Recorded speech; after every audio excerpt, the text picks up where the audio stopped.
வணக்கம், நான் உங்கள் அம்மா சமையல் மீனாட்சி. இன்னைக்கு சூப்பரான ஒரு கத்திரிக்காய் வதக்கல் தான் பண்ண போகிறோம். அதுவும் நம்ம மேகி மசாலாயே மேஜிக் மசாலா வச்சு தான் நம்ம பண்ண போகிறோம். இந்த மசாலா வச்சு பண்ண போது டிஃப்ரெண்ட்டான ஒரு டேஸ்ட் கிடைக்கும். வாங்க நம்ம கத்திரிக்காய் வதக்கல் பண்ணலாம்.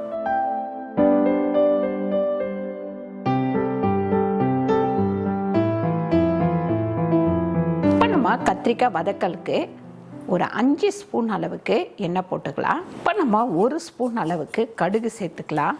ஒரு 3/4 ஸ்பூன் அளவுக்கு உளுந்து சேர்த்துக்கலாம். ஒரு 15 பல்லு நம்ம பூண்டு தட்டி வச்சுருக்கோம், இந்த பூண்டை சேர்த்துக்கலாம்.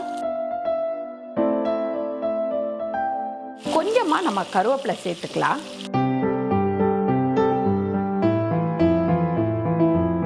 ஒரு 4 தக்காளி நறுக்கி வச்சுருக்கோம், அதையும் சேர்த்துப்போம். தக்காளி சேர்த்த உடனே நம்ம உப்பு ஒரு 3/4 ஸ்பூன் அளவுக்கு உப்பு சேர்த்துக்கலாம்.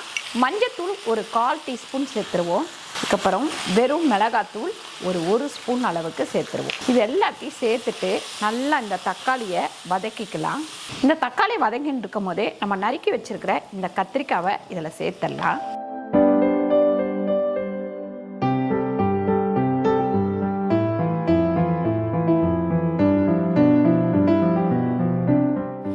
டம்ளர் அளவுக்கு தண்ணி ஊற்றிக்கலாம்.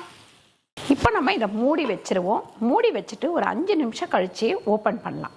சூப்பரான மேகி மசாலாயே மேஜிக் மசாலாவில் பக்குவமான 10 வகையான மசாலாக்களை சேர்த்து பக்குவமான சூட்டில் வறுத்தெடுத்து அவங்க தயார் பண்ணுறாங்க. இதில் மிளகு, ஜீரகம், சோம்பு, ஏலக்காய் இது எல்லாத்தையும் சேர்த்து அழகாக வறுத்து ரெடி பண்ணுறாங்க. எப்பவுமே நம்ம மசாலா ரெடி பண்ணும்போது பக்குவமான சூட்டில் வறுத்து ரெடி பண்ணுறது தான் அதோட சுவையே கூட்டும். அந்த மாதிரி தான் மேகி மசாலாயே மேஜிக் மசாலாவை அந்த மாதிரி தான் அவங்க தயார் பண்ணுறாங்க. அதுலேயே குழந்தைங்களுக்கு இந்த மசாலா ஏன் பிடிக்குது அப்படின்னா அதோட டேஸ்ட் அவங்களுக்கு பிடிச்சி போகுது. அதனால தான் இந்த வாசனையை பார்த்த உடனே பசங்க சாப்பிட ஆரம்பிச்சிடுறாங்க.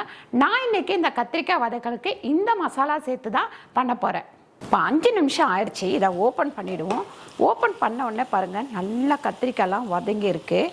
அப்படியே இன்னும் கொஞ்சம் நல்லா வதக்கி விட்டுருவோம். இந்த கத்திரிக்காய் உடையாமல் வதக்கணும் அப்படின்னா நல்ல டேஸ்ட்டாக இருக்கும், முழுசாக அப்படியே எடுத்து சாப்பிட்றதுக்கு. இப்போ நம்ம மேகி மசாலாயே மேஜிக் மசாலாவை சேர்த்துக்கலாம். பாருங்கள், இந்த மசாலா போட்ட உடனே நமக்கு அப்படி ஒரு வாசனையாக இருக்குது. நல்லா இந்த வாசனை பசங்க எல்லாத்துக்குமே பிடிக்கும். அதனால் எப்போவோ ஒரு நேரம் நம்ம செய்யும் போது இதை செஞ்சு கொடுத்தா செமையாக சாப்பிட்ருவாங்க. இந்த மசாலா சேர்த்து செய்யும் போது அவ்வளோ ஒரு வாசனையாக இருக்கும். பசங்களுக்கு இந்த வாசனை வந்த உடனே சாப்பிட்ணுன்னு தோணும். இந்த கத்திரிக்காய் பெரட்டலை பார்த்திங்கன்னா நம்ம சப்பாத்திக்கு வச்சு சாப்பிட்லாம். சைடிஷாக தயிர் சாதத்துக்கு, சாம்பார் சாதத்துக்கு எல்லாத்துக்குமே நம்ம இந்த சைடிஷை வச்சு சாப்பிட்லாம். கத்திரிக்காய் அவ்வளோ ஒரு டேஸ்ட்டாக இருக்கும். எப்போவும் செய்கிற கத்திரிக்காயை விட இது கொஞ்சம் டிஃப்ரெண்ட்டாக இருக்கும்.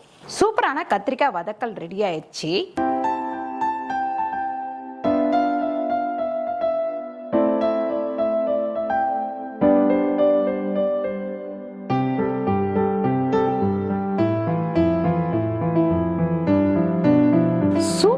கத்திரிக்காய் வதக்கல் ரெடி ஆயிடுச்சு. மேகி மசாலாயே மேஜிக் மசாலாவை வச்சு தான் இன்னைக்கு சூப்பரான கத்திரிக்காய் வதக்கல் ரெடி பண்ணியிருக்கோம். கண்டிப்பாக நீங்கள் ட்ரை பண்ணி பாருங்கள். ட்ரை பண்ணி பார்த்துட்டு கீழே கமெண்ட் பண்ணுங்கள். இந்த வீடியோ உங்களுக்கு பிடிச்சிருந்தால் லைக் பண்ணுங்கள், ஷேர் பண்ணுங்கள், சப்ஸ்கிரைப் பண்ணுங்கள், ஃபேஸ்புக்கில் ஷேர் பண்ணுங்கள், மறக்காமல் கமெண்ட் பண்ணுங்கள்.